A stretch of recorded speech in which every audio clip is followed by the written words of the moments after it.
They say revenge is a dish best served cold. I served mine at exactly room temperature, in a boardroom, with lawyers present, and my father-in-law watching his empire collapse in real time. My wife thought I was too buried in code to notice her 4-day business trips. She was wrong. I wasn't distracted. I was building the trap. My name is Robert Callahan. I'm 49 years old, and I built Callahan Systems from nothing. Started in my garage back in 2001 with 2 programmers and a dream of creating enterprise software that didn't make people want to throw their computers out the window. 22 years later, we're managing corporate systems for half the Fortune 500. Not bad for a kid from Pittsburgh who learned to code from library books. Sarah, my wife, she was there from the beginning. Met her at a tech conference in 2000, married her 18 months later. Back then, she was working in marketing for a startup that went under 6 months after our wedding. She joined Callahan Systems as our first real marketing director in 2003. Smart move on my part, or so I thought. She understood the product, knew how to talk to clients, and for years, we were a team. Partners in business and life. We have 2 kids.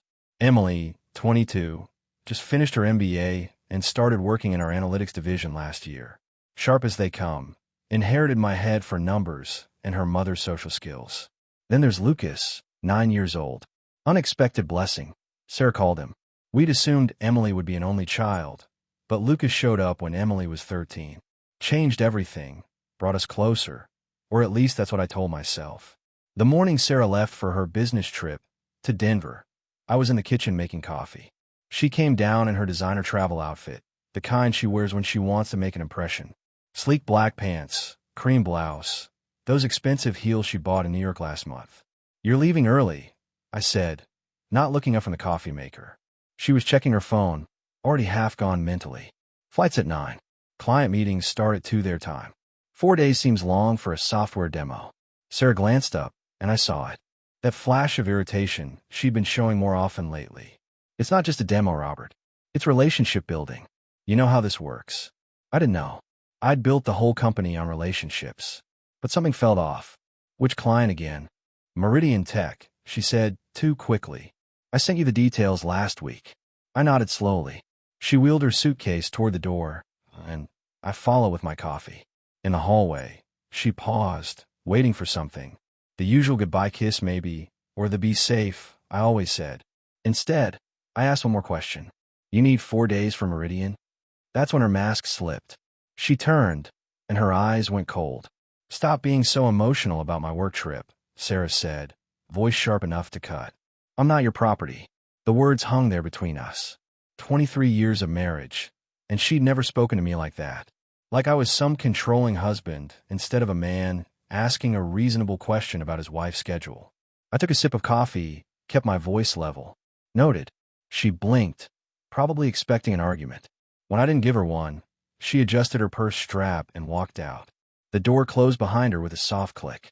I stood there for maybe 10 seconds, listening to her heels on the hallway tile, the elevator ding, the sound of her leaving. Then I walked straight to my study. The leather folder was exactly where I'd left it, second shelf, behind the old coding manuals Sarah never bothered to touch. Black cover, silver lettering, contingency protocol. I'd started building it 3 years ago.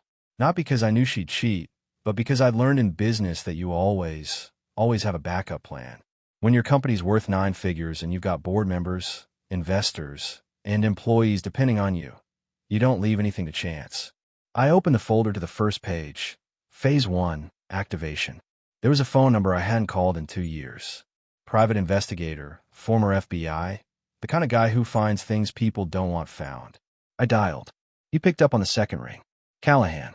"She's moving," I said. "Flight to Denver, 9 a.m. United. I'll have someone at the airport. Same terms as we discussed." "Same terms. I want everything." "You'll have it." I hung up and pulled out the next document. Legal authorization, dated and signed 6 months ago, giving my attorney limited power of access to certain company assets. All it needed was activation. 1 email. That's all it took. By noon, 3 NDAs had been signed by people Sarah didn't know existed. By 2 p.m., her company login credentials were flagged for monitoring. By 4, I had her exact location, not in a conference room at Meridian Tech, but checked into the Riverside Hotel, Room 847. I didn't call her. Didn't text. Just sat in my study, watching the little blue dot on my screen, and started making plans. If she wanted to play games, fine.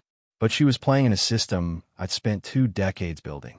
And she just activated the trap I'd hoped I'd never need to use. Sarah's flight landed in Denver at 11:47 a.m. Mountain Time. I know because I was tracking it. Not through some jealous husband app, but through the corporate travel account she'd used to book the ticket. The same account I had administrative access to. By 1 p.m., she'd checked into the Riverside Hotel. Not under her own name. She used S. Matthews, her maiden name. Clever, or so she thought. The credit card charge came through our joint account anyway. Room service at 2:15 p.m. 2 entrees, 2 glasses of wine, dessert. I sat in my study, watching the charges populate on my screen like a ticker tape of betrayal. My phone buzzed. The investigator. I've got confirmation, he said. Male, early 30s, checked in 20 minutes before her. Same floor, different room initially, but he's been in 847 for the past hour. Can you ID him? Working on it. I'll have photos by tonight. I didn't need photos. I already knew. The way Sarah had mentioned the trip, the defensiveness, the timing, it all pointed to someone inside the company. Someone she worked with closely enough to coordinate travel without raising flags. I opened our company directory and started filtering. Male employees, ages 28 to 35, operations or sales division, travel history matching Sarah's recent trips. The list narrowed to 4 names. I pulled their personnel files one by one, cross-referencing travel expenses. There, Ethan Porter, 33, operations manager, hired 14 months ago. I remembered the interview. Sharp kid, MIT grad, hungry to prove himself. I'd liked him, thought he had potential. His travel records overlapped with Sarah's on 6 different occasions over the past 4 months. Austin in July, Seattle in August, Chicago in September, now Denver. I leaned back in my chair, fingers steepled. Not just an affair, a pattern, calculated, repeated, funded by my company's expense accounts. My phone buzzed again. This time a photo. Grainy, taken from across a hotel lobby. Sarah, laughing, hand on the arm of a man in a business suit. Ethan Porter. I forwarded the photo to a secure folder, then opened my contacts. Found the name I needed. David Brennan, my corporate attorney. David, it's Robert. I need you to pull employment contracts for Ethan Porter. Specifically, the ethics and conduct clauses. What am I looking for? David asked. Fraternization policy. Conflict of interest. Anything that gives us leverage. There was a pause. Robert, if this is what I think it is, just pull the files, I said. I'll explain later. I hung up and opened another document. The contingency plan had multiple phases. Phase 1 was surveillance. Phase 2 was containment. Time to lock down the assets before Sarah realized she'd walked into a trap of her own making. Emily walked into my study without knocking. That's how I knew something was wrong. My daughter had learned years ago to respect closed doors, especially when I was working. But she stood there in the doorway, face pale, holding her phone like it might explode. Dad, Emily said, her voice barely steady. We need to talk. I closed my laptop. What's wrong? She came in, shut the door behind her, and sat down across from my desk. For a long moment, she just stared at her hands. I saw Mom, Emily finally said. In Denver. Yesterday. My chest tightened. You were in Denver. Client presentation for the analytics team. We flew in yesterday morning, had meetings all afternoon. She looked up at me, and I saw tears forming. After dinner, a bunch of us went to this rooftop bar downtown. The Overlook, it's called. And I saw her. I didn't speak, just waited. She was with someone, Emily continued. A guy from the company. Ethan Porter. I recognized him from the operations floor. Her voice wavered. Dad, they weren't acting like co-workers. She was laughing, touching his arm, and he kissed her, right there on the terrace. The words hung between us. My 22-year-old daughter had just watched her mother destroy our family. I left before she saw me, Emily said, wiping her eyes. I didn't know what to say. I took photos. I'm sorry, I know it's awful, but I thought you needed to know. She handed me her phone. 3 photos, time-stamped from last night. Sarah and Ethan at a high-top table. Sarah laughing, head thrown back. Ethan's hand on her waist. And the last one, them kissing, his hand tangled in her hair. I looked at each photo carefully, then handed the phone back. My hands were steady. My voice was calm. Send those to me, I said. Encrypted folder. Then delete them from your phone. Emily stared at me. Dad, aren't you? I mean, don't you want to? I already knew, I said quietly. Her eyes widened. You knew. Not about the kiss. But I knew about the affair. I've been gathering evidence for 2 days. 2 days. Emily's voice rose. How long has this been going on? Months, from what I can tell. Maybe longer. She sat back, processing. Then something shifted in her expression. The shock turned to anger. What are you going to do? Handle it, I said. Legally, strategically, the right way. Emily stood up, pacing now. She's been lying to all of us. To you, to me, to Lucas. She's been using company money, company time. Dad, this is fraud on top of everything else. I know. So what's the plan? Emily asked, stopping in front of my desk. Because I'm not sitting on the sidelines while she destroys this family. I looked at my daughter. Sharp, loyal, furious on my behalf. She'd inherited my strategic mind and Sarah's steel spine. Dangerous combination. The plan, I said, is to move every asset she thinks she has access to beyond her reach.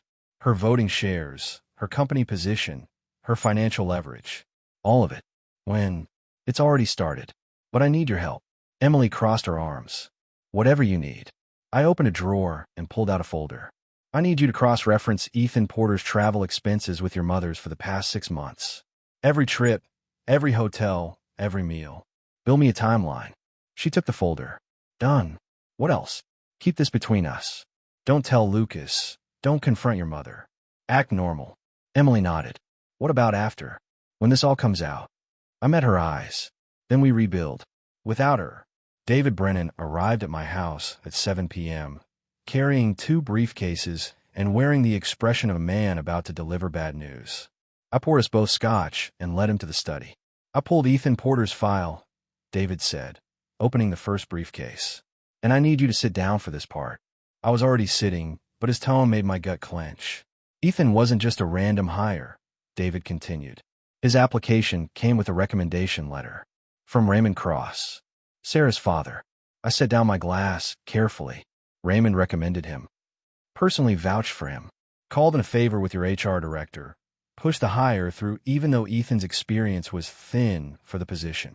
David slid a document across the desk. Here's the email chain. I read it. Raymond's name at the top, dated 15 months ago. Glowing praise for Ethan's potential. Emphasis on loyalty and ambition.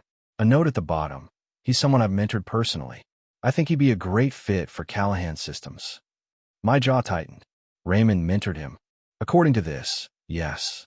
They met at some industry conference 3 years ago. Raymond's been guiding his career ever since. I leaned back, pieces clicking into place.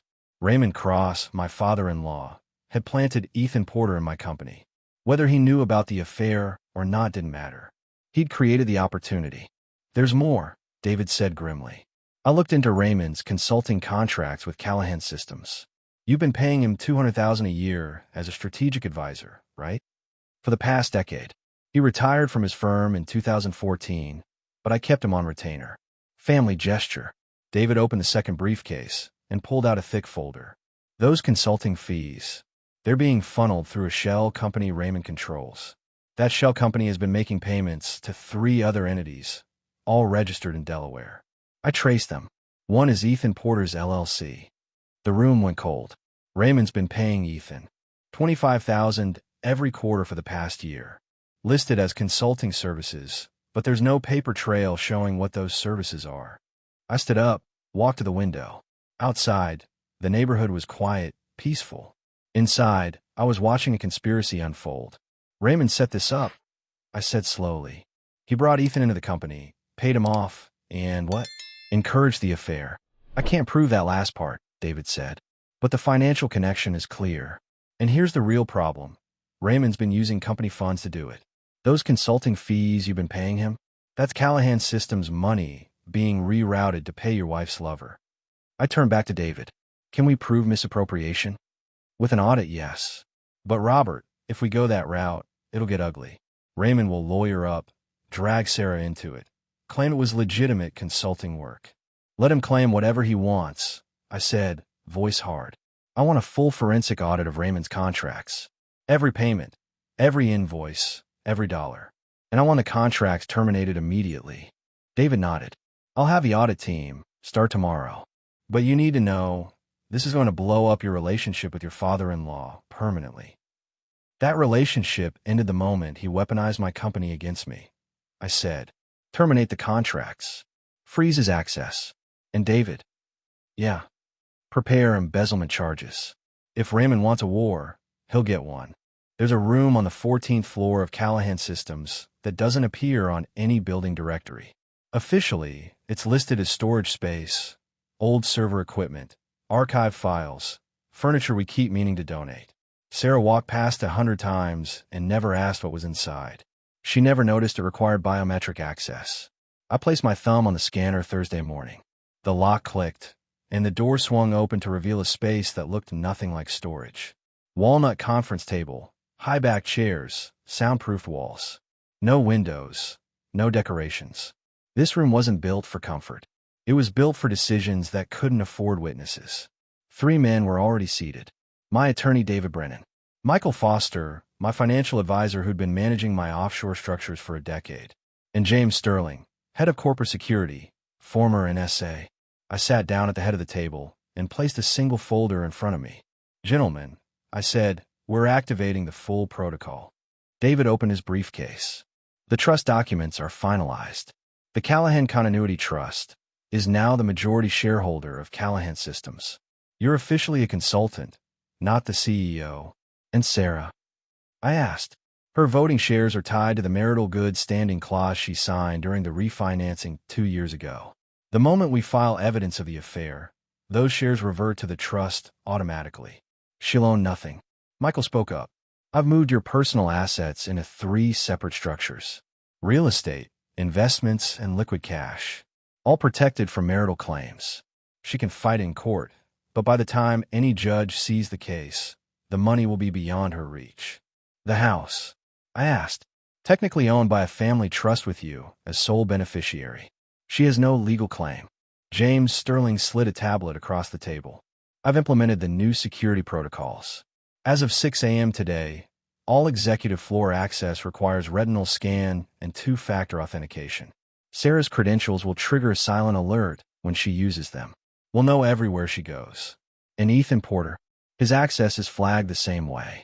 HR has him scheduled for a mandatory ethics review tomorrow morning. He doesn't know it yet. I nodded. What about Raymond Cross? David's expression darkened. The forensic audit is complete. Raymond has been misappropriating funds for 18 months. We have enough to file criminal charges if you want to go that route. Not yet, I said. I want him to know what's coming, but I want him powerless to stop it. Terminate his consulting contract immediately. Freeze his last payment. Let him panic. Done, David said. I looked at each man in turn. Phase 2 begins tomorrow. Sarah returns Saturday morning. By the time she walks through that door, every leverage point she thinks she is will be gone. Her shares, her position, her father's influence, all of it. Michael leaned forward. Robert, you need to understand. When this goes public, it's going to be brutal. She'll fight. She'll make accusations. She might try to position herself as the victim. Let her try, I said. I've got bank records, hotel receipts, photographs, witness testimony, and a paper trail showing she's been conducting an affair on company time with company resources. She can spin whatever narrative she wants. The evidence doesn't lie. James added, there's one more thing. I install monitoring software on the company devices Sarah and Ethan have been using. Their email exchanges, text messages, everything. It's all backed up on a secure server. I raised an eyebrow. Is that legal? Company-owned devices, company network. You own the data. And Robert. James pulled up something on his tablet. You're going to want to read some of these messages. He handed me the tablet. I scrolled through the email chain. Messages between Sarah and Ethan, going back 7 months. Intimate, explicit, mocking. One message from Sarah, dated 3 weeks ago. He's so buried in work, he doesn't even notice I'm gone. Easiest thing I've ever gotten away with. Ethan's response. Your husband's a genius with software, but he's clueless about people. Makes it almost too easy. Another from Sarah. Raymond says the company will be mine eventually anyway. We just have to be patient. I set the tablet down carefully. My hands were steady, but inside, something cold and final had settled into place. Print all of those, I said. I want hard copies for the board meeting. Board meeting? David asked. Monday morning, I said. I'm calling an emergency session. Sarah and Raymond are both going to be there. So is Ethan. And they're going to hear exactly what they've done, in front of everyone who matters. I stood up. We're not just protecting assets anymore. We're sending a message. No one steals from me. Not my wife. Not her father. Not some kid I gave a chance to. No one. Sarah's flight landed Saturday at 9 a.m. I tracked it on my phone while sitting in the kitchen with Lucas. My 9-year-old son was eating cereal, talking about his soccer game later that day, oblivious to the fact that his world was about to shatter. Emily walked in, poured herself coffee, and gave me a look. She just landed. I nodded. Let her come home. Act normal. Lucas looked up. Mom's coming back today. That's right, buddy, I said, forcing a smile. She'll be here this afternoon. Emily sat down across from me, and I saw the tension in her shoulders. My daughter had been holding this secret for 3 days, watching her mother's lies compound. It was eating at her. Dad, Emily said quietly while Lucas was distracted with his iPad. Are you really going to let her walk in here like nothing happened? No, I said, but I'm going to let her think I will. Just for a little while longer. Sarah's car pulled into the driveway at 2 p.m. I was in my study, door open, waiting. I heard her heels on the hardwood, the sound of her suitcase wheels, Lucas running to hug her. Hey, baby, Sarah said, her voice bright and warm. Did you miss me? Yeah, I scored 2 goals at practice. That's amazing. We'll celebrate tonight. Where's her dad? In his office. I heard her walking down the hall. She appeared in the doorway, dressed in casual travel clothes, hair pulled back, smiling like she'd just returned from a legitimate business trip. Hey, Sarah said. Sorry I didn't call more. It was crazy busy. I looked up from my laptop. How'd it go? Really well. I think we closed the Meridian deal. Should know by next week. She was good. I'd give her that. Not a flicker of guilt, not a hint of nervousness. Just smooth, practiced deception. That's great, I said. I'm glad it was productive. Sarah stepped into the office, leaned against the desk. You okay? You seem quiet. Just tired. Busy week here too. She nodded, then glanced at my laptop screen. What are you working on? Board materials for Monday. Emergency meeting. Her eyes narrowed slightly. Emergency meeting? For what? Restructuring announcement, I said casually. Some changes to the executive team. Nothing major. Changes? Sarah's tone shifted, just barely. What kind of changes? I closed the laptop and stood up. We can talk about it Monday. You should unpack, relax. You've had a long trip. She stared at me for a moment, and I saw the calculation behind her eyes. She was trying to read me, figure out if I knew something. Robert, if there are changes happening, I should know about them now. It's nothing that can't wait until Monday, I said, walking past her toward the door. I promised Lucas I'd take him to his game. You coming? Sarah hesitated, then forced a smile. Yeah, let me change first. I left her standing in my study, and I knew she'd go straight for my laptop the moment I was gone. That's why I'd left it there, password protected, with nothing on it but routine company reports. The real files, the evidence, the proof of everything she'd done, that was locked in the hidden room on the 14th floor, where she'd never find it. Emily met me in the hallway. She bought it. For now, I said. Monday morning, everything changes. I can't wait to see her face, Emily said quietly. Neither can I. Monday morning arrived cold and clear. I was in the office by 6 a.m., reviewing the final documents with David.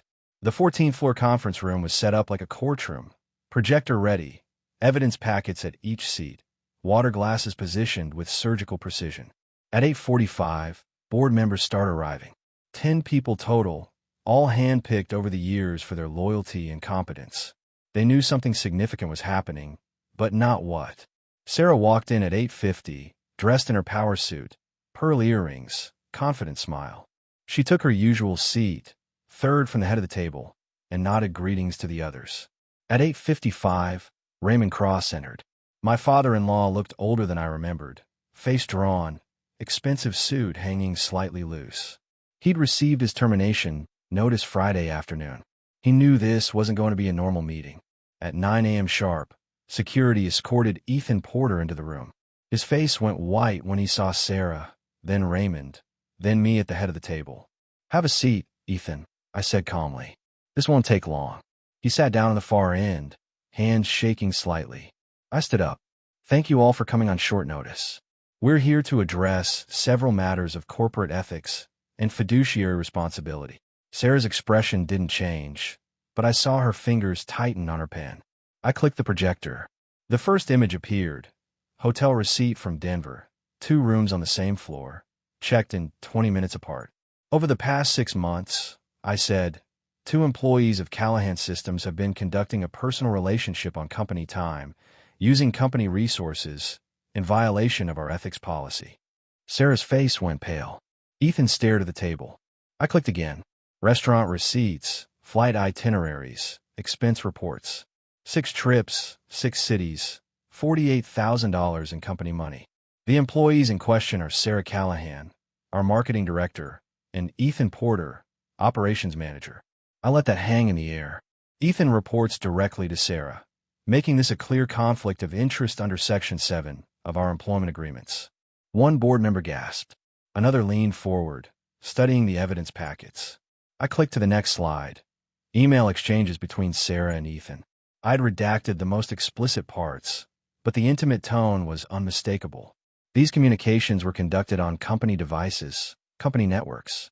They demonstrate not only a personal relationship, but deliberate concealment and misuse of corporate assets. Sarah finally spoke, voice tight. "Robert, you can't just—" "I can," I interrupted. "And I am. But we're not done yet." I turned to Raymond. "There's also the matter of consultant fraud. Raymond Cross has been receiving $200,000 annually as a strategic advisor. Our audit shows he's been funneling portions of that money to outside entities, including payments to Ethan Porter for services never rendered." Raymond stood up. "That's a lie. Those were legitimate consulting fees." "Sit down," I said, voice hard enough to stop a mid-sentence. "We have bank records. We have shell company documentation. We have payments traced directly from your accounts to Ethan's LLC. You've been using my money to pay my wife's lover." The room went silent. You could hear the air conditioning humming. "As of this moment," I continued, "Raymond Cross is terminated from all advisory positions. His consulting contracts are void, and we're referring the financial irregularities to the appropriate authorities for investigation." Raymond's face turned crimson. "You sanctimonious. After everything I've done for this company." "You mean after everything you've stolen from this company?" I corrected. "Security will escort you out after this meeting." I looked at Ethan next. "Your employment is terminated effective immediately. Severance will be minimal, per the ethics violation clauses in your contract. You have 1 hour to collect personal items under security supervision." Ethan didn't speak, just sat there, looking like he might be sick. Finally, I turned to Sarah. "And as for you, your position as marketing director is suspended pending the full ethics review. Your voting shares in Callahan Systems are revoked under the marital good standing clause you signed in 2022. Your company access is restricted. You will receive formal notification from legal counsel within 24 hours. Sarah stood up, shaking. "You can't do this. I'm your wife. You were my wife," I said quietly. "Now you're just someone who made very poor choices." The conference room emptied quickly after I dismissed everyone. Board members filed out, some avoiding eye contact with Sarah, others whispering to each other. Raymond stormed out with security trailing behind him. Ethan practically ran. Sarah remained seated, staring at the table. I gathered my documents, taking my time. Let her sit there. Let her process what just happened. "Robert," she finally said, voice barely above a whisper. "Please, can we talk privately?" "There's nothing private left between us," I said. "You made sure of that when you decided to conduct your affair in my hotels, on my credit cards, using my company as your cover. It didn't mean anything. It was a mistake." I slammed the folder down on the table. The sound made her jump. "Don't," I said. "Don't you dare insult me by calling it a mistake. Mistakes are one-time events. You planned 6 separate trips with him.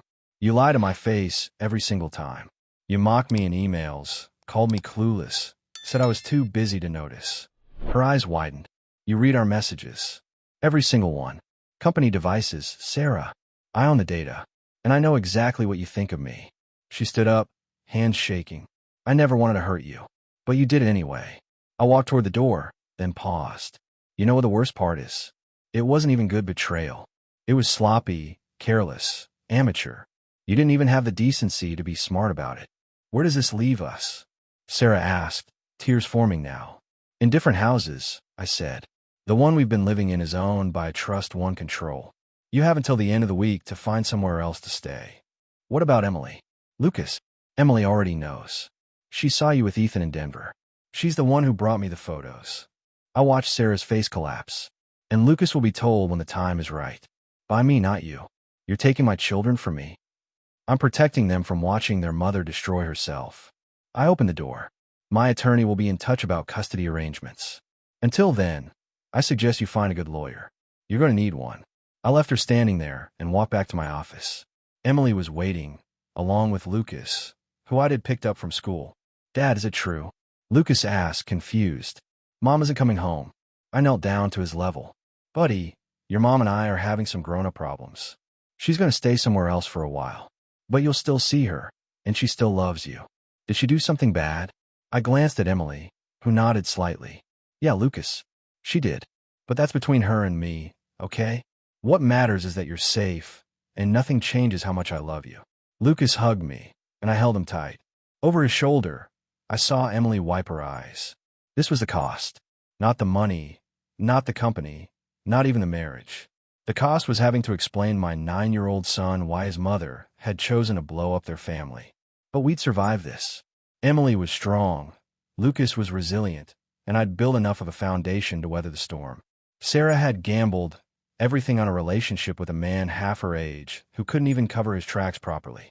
She'd lost her position, her shares, her home, and her family's respect. I'd lost a wife who hadn't been worth keeping anyway. Fair trade. 3 weeks after the board meeting, Sarah's attorney requested a settlement conference. We met in a neutral office downtown. Me, David, Sarah, and her lawyer, a sharp woman named Patricia Romano who specialized in high-asset divorces. Sarah looked different. Thinner, makeup not quite masking the exhaustion. She was staying at a hotel, burning through what remained of her personal savings. Patricia started with the standard opening. My client is willing to negotiate a fair division of assets in exchange for avoiding protracted litigation. David didn't blink. Your client signed a prenuptial agreement and a marital conduct clause. She violated both. There's nothing to negotiate. The prenup was signed 23 years ago under different circumstances. The marital conduct clause was signed 2 years ago, David interrupted. It specifically states that infidelity voids her claim to voting shares and certain assets. It's ironclad. Patricia turned to me. Mr. Callahan, surely you don't want this to become a public spectacle. Think about your children. I am thinking about my children, I said calmly. That's why I'm ensuring they don't inherit a company that's been compromised by fraud and adultery. Sarah finally spoke, voice thin. Robert, please. I'm not asking for the company. I just want enough to live on. A fair settlement. You had a fair settlement, I said. It was called our marriage. You threw it away. I made a mistake. Stop calling it a mistake, I said. Harder now. You made 6 calculated trips with Ethan. You used $48,000 of company money. You mocked me in emails. You planned this with your father. That's not a mistake. That's a choice. Patricia pulled out a document. We're prepared to offer a deal. Mrs. Callahan will accept a lump sum of $2 million, waive all claims to the company and real estate, and agree to joint custody of Lucas. David laughed. Actually laughed. $2 million? For what? She's entitled to nothing under the agreement she signed. She's entitled to basic support. She committed fraud, David said. She's lucky we're not pressing criminal charges. I leaned forward. Here's my offer. Sarah gets $500,000.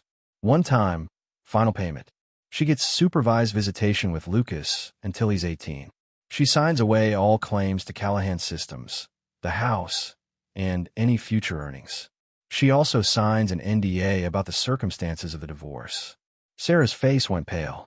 $500,000? I can't live on that. You should have thought about that before you slept with Ethan Porter in hotels I was paying for, I said. Patricia tried again. Mr. Callahan, this is punitive. No, I said. Punitive would be filing criminal charges for fraud. Punitive would be making sure she never works in this industry again. This is generous, considering what she's done. I stood up. You have 48 hours to accept. After that, the offer drops to $250,000, and we go to court. Your choice. I walked out, David following. Behind me, I heard Sarah crying. 2 days later, she signed. 18 months after Sarah signed the settlement, I stood in the main conference room of Callahan Systems, looking at the quarterly earnings report. Revenue up 32%, 3 new Fortune 500 contracts, employee retention at an all-time high. Emily walked in, tablet in hand. She'd been promoted to VP of Analytics 6 months ago, youngest executive in company history. Dad, the board approved the expansion plan. We're opening the Austin office in Q3. Good, I said. That'll put us ahead of schedule. Lucas ran in behind her, backpack bouncing. He was 11 now, taller, more confident.